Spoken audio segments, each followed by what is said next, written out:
بسم اللہ الرحمن الرحیم۔ حضرت موسیٰ علیہ السلام نے دیکھا کہ ایک ماں ہے جو پہاڑی کی طرف اوپر جا رہی ہے اور اپنے بچے کو سنبھال کر اپنے آپ سے چپکا کر اوپر کی طرف۔ کہا پروردگار یہ کیوں اس طرح اپنے بچے کو؟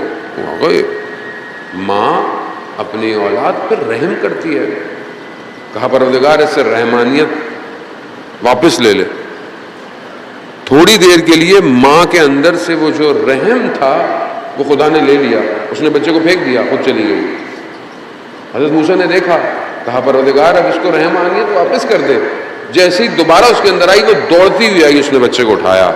کہا موسیٰ یہ اصل رحمت ہماری ہے جو ہم نے بانٹی ہوئی ہے۔ روایات میں ہے کہ جتنی رحمت خدا نے خلق کی ہے اس کا 99% جو ہے وہ رحمت للعالمین کے پاس ہے۔ 99%، اور 1% ہے جو پوری کائنات میں ڈسٹریبیوٹ ہے۔ یعنی یہ جو ماں رحم کرتی ہے، ہمیں کسی پہ رحم آ جاتا ہے، کوئی جانور ہیں جو ایک دوسرے پر رحم کرتے ہیں، یہ سب آپ دیکھیں کتنی مائیں، کتنے ماں باپ، کتنے لوگ پوری بشریت کے اندر کتنا رحمیت، کتنے ہوں گے؟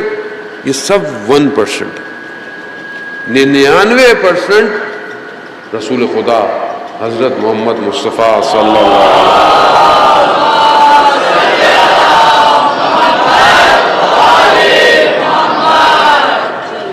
رحمت للعالمین۔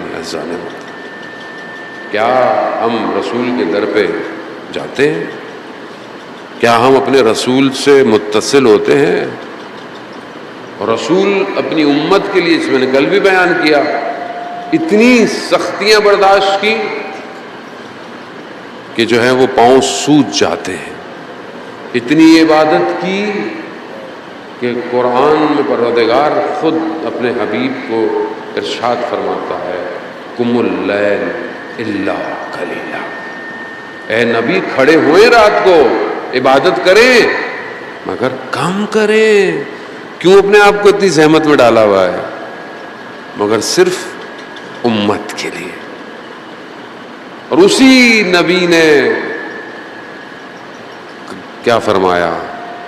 حسین منی وانا من الحسین، میں حسین سے ہوں اور حسین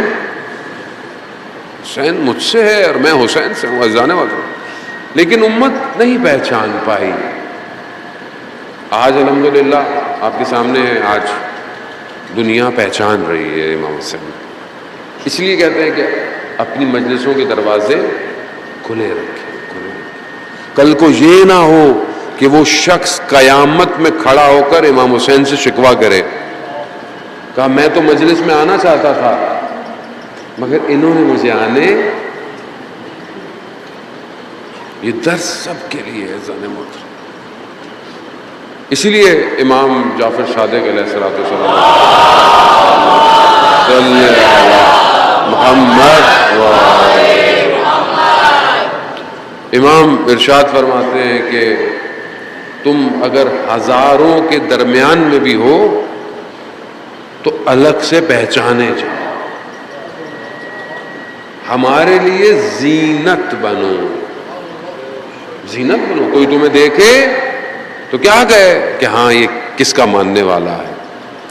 عزیزان و احترام، بہرحال کیونکہ ہماری گفتگو جو ہے وہ کردار، اخلاق، بیہیویئر اور وہ بہرحال جو یونیورسل ویلیوز ہیں انسان کی، اس کے اوپر ہے کہ اہل بیت علیہ السلام کی سیرت میں یہ ساری چیزیں کیسی ہیں اور ہم اس کے کتنے قریب ہیں۔ ہم اپنے آپ کو کہتے ہیں کہ ہم شیعہ ہیں۔ شخص آیا چھٹے امام کی خدمت میں، کہا کہ مولا فلانا شخص کہتا ہے کہ وہ آپ کا ماننے والا ہے، مگر وہ تو سچ نہیں بولتا، وہ تو مکر کرتا ہے، دھوکہ دیتا ہے، وہ تو یہ سارے کام کرتا ہے، آپ تو عبادت گزار ہیں، وہ تو عبادت بھی نہیں کرتا۔ تو اس کے لیے امام نے فرمایا کہ پھر میں اس کا امام نہیں ہوں۔ اب ہمارے یہاں بعض اوقات آپ ایک روایت سے ساری لے کر گھر میں چلے جایا کریں. روایتیں الگ الگ بھی ہوتی ہیں. اسی طرح ایک اور روایت بھی ہے کہ جہاں ایسا ہے، یہ کرتا ہے، وہ کرتا ہے، مولا نے کہا ہماری ولایت اس کے دل میں ہے. کہا پھر ٹھیک ہو جائے گا. مومن مرنے سے پہلے ٹھیک ہو جائے گا، اس کو موقع ملے گا. لیکن وہاں دوسری طرف یہ روایتیں بھی ہیں، آپ ان کو آنکھیں بند نہیں کر سکتے. جب امام کے سامنے آیا کہہ رہا ہے کہ مولا ایسے ایسے ہے، اس کا عمل نہیں ہے، کہتا ہے آپ کا ماننے والا. کہا امام نے کہا میں اس کا امام نہیں ہوں. کہ میں اس کا امام ہوں جو ہماری اطاعت کرتا ہے، میں اس کا امام ہوں.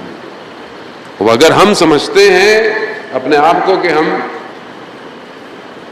قرآن کی طرف دیکھیں، قرآن قصے کو بیان کر رہا ہے. رسول خدا کو فرمایا پروردگار نے کہ ہم نے تمہیں قصے بیان کیے، ان قصوں کو لوگوں سے کہو. 6000 کچھ آیات میں سے 2000 قرآن کی جو آیات ہیں وہ قصے ہیں، احسن القصص ہیں. یعنی 1/3 آف قرآن قصے بیان کر رہا ہے اور احسن القصص ہے. حضرت موسیٰ کا مختلف داستان ہے. حضرت موسیٰ نکلے، دیکھا ایک شخص ہے، اپنے آپ کو کیا کہتا ہے کہ میں موسیٰ آپ کا شیعہ ہوں، اور لڑ رہا ہے. قرآن میں آپ نے واقعہ سنا ہوا ہے، لڑ رہا ہے، میری مدد کرے. حضرت موسیٰ جو ہے وہ چھڑوانے کے لیے، صلح کرانے کے لیے، لیکن حضرت موسیٰ قوی تھے، اس کو چھڑوانے کے لیے حضرت موسیٰ کا ہاتھ لگا، اس کی سانس رک گئی اور وہ مر گیا. وہ جو چاہنے والا تھا وہ گئے، حضرت موسیٰ بھی نکل گئے. کیونکہ حضرت موسیٰ پھر اب حضرت موسیٰ دوسرے دن لوگوں کو پتہ نہیں چلا کہ کس نے مارا، کیا ہوا واقعہ. حضرت موسیٰ دوسرے دن پھر نکلے کہ میں خبر لوں شہر میں کیا پوزیشن ہے. دیکھا پھر اس شخص کو پھر دیکھا، پھر کسی اور سے لڑ رہا ہے. حضرت موسیٰ نے بولا کہ یہ تو شیطان ہے جو اس کو یہ کر رہا ہے. تو اس کو یہ بولا کہ تم کیا کر رہے ہو، تم تو مطلب ہر روز صبح اٹھ کے یہی آدمی. تو حضرت موسیٰ اب گئے چھڑوانے تھے، یعنی کہ اب اس کو نہیں کہ جو اپنے بندے کو جو اپنا کہتا تھا کہ اس کو الگ کرے، صلح کرے، وہ یہ سمجھا کہ آج حضرت موسیٰ مجھے ہی نہ کہیں مار دے. تو پھر اس نے کیا کیا، شور مچانا شروع کر دیا. کہا کہ یہ وہ ہیں جنہوں نے کل بندے کو مارا تھا. بہت بریکٹ میں بہت باریک نقطہ ہے جو میں نے آپ کے ذہن میں انسرٹ کرنا ہے. کل کیا کہہ رہا تھا، میں شیعہ ہوں حضرت موسیٰ کا، یعنی پیروکار ہوں، ماننے والا. آج جب اللہ اکبر، کربلا، آج جب اللہ کا ولی سمجھانا چاہتا تھا، روکنا چاہتا تھا،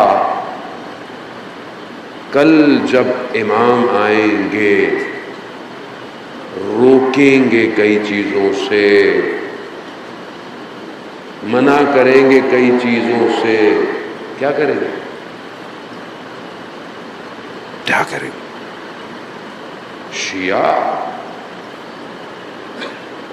قرآن واضح ہے. قرآن اس لیے نہیں کہ آپ آیتیں پڑھیں اور اپنے مردے کو ثواب کے لیے بخش دیں اور آپ گھر چلے جائیں. قرآن زندوں کو ہدایت دے نہیں پا رہا تھا، آپ مردے کو کیا دیں گے؟ کیونکہ قرآن تو ہدایت ہے، ہم لے نہیں رہے قرآن سے ہدایت. وہ اپنے آپ کو شیعہ کہہ رہا ہے، لیکن جیسے ہی اس کو روکنے کی کوشش کی، کہا کہ تم صحیح نہیں ہے، یہ شیطان آتا ہے تم اس طرح کر رہا ہے. روکنے کی اس نے کیا کہا، شور مچا دیا. کہا نہیں یہ تو ایسے ایسے، انہوں نے تو کل مارا تھا. حضرت موسیٰ کو شہر چھوڑنا پڑ گیا، نکل گئے. عزیزان موت، 12,000 یا 18,000 کوفہ والوں نے خط لکھے تھے، امام آئیے، ہم قیام کریں. آئے.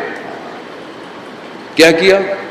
امام نے نمائندہ بھیجا، اپنے سے پہلے نمائندہ بھیجا، میرا نمائندہ ہے، اس کا ساتھ دو، میں آ رہا ہوں. کہاں گئے؟ جو ہم کہتے ہیں کہ لشکر یزید ہے، یہ ہے، وہ تو ہے پیچھے سے ڈیمانڈ، لیکن اس میں میکسیمم تعداد کوفہ والوں کی تھی. کوفہ والے تھے، جانتے تھے رسول. جب اپنے اوپر بنتی ہے لوگ ولی کو بھی چھوڑ دیتے ہیں.